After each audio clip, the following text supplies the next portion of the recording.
All right, boys and girls, today we are going to do a multimedia or a mixed media, because it's mixed media. There's going to be more than one media. Media is the stuff you buy. An example of media would be paint. We're going to use some paint. You could use crayons.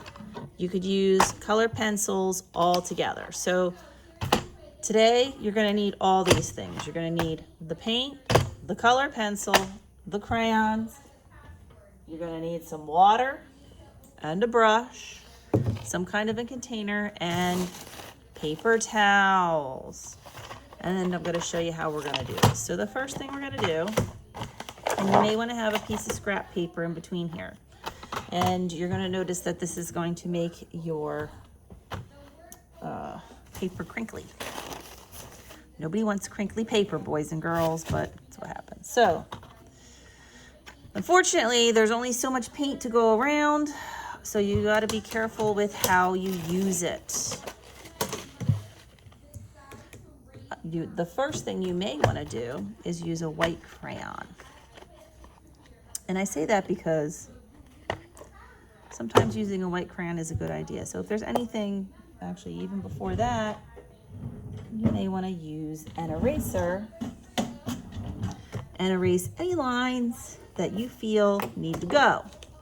So anything that you do not want in your picture, this is your last opportunity to erase it. If you cover it with paint or colored pencil or even crayon, it's not going anywhere.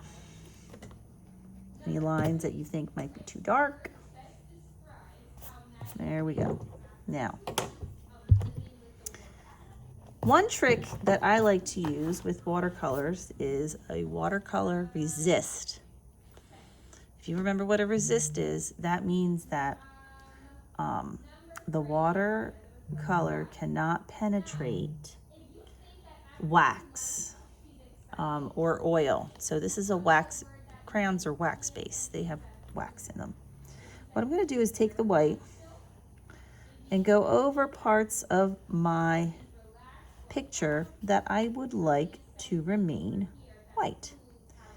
This might be parts of the picture where I would want clouds, for example. And I want to color it in. So I have some clouds.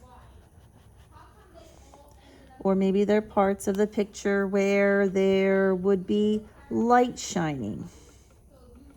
Or maybe you're looking for a certain texture on the trees. On the other picture, I took a white crayon and parts of the tree that I thought would be lighter, because maybe that's where a texture might be, I put that.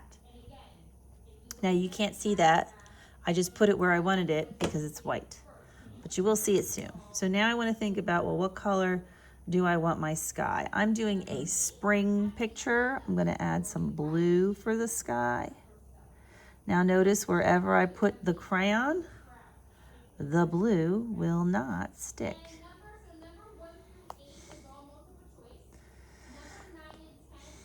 You could also use crayons to outline things. I'm not doing it this time, but you could. And that'll keep the watercolor in a certain area. Take your time as you paint. And remember not to apply too much water, because what happens? You make holes in your paper. Nobody wants holes in their paper. Well, I don't. What about you? I don't want holes in my paper.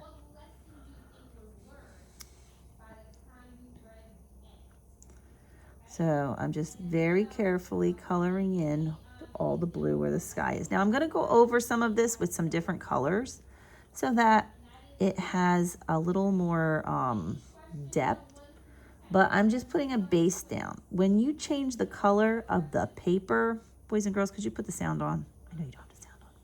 When you color the paper,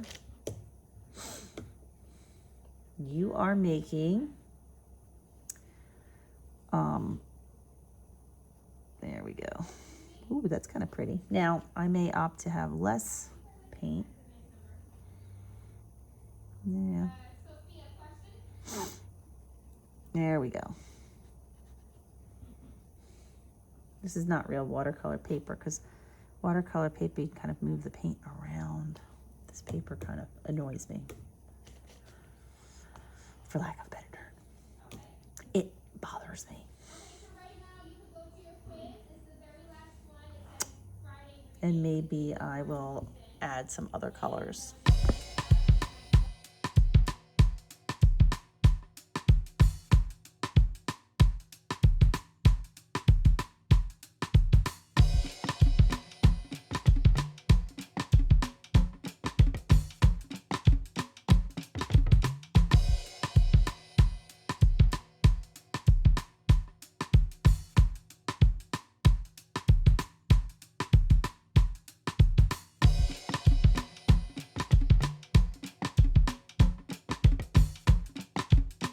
All right, there we go. So this is where I'm going to stop with the watercolor paint, and then I'm going to overlap this with some colored pencils.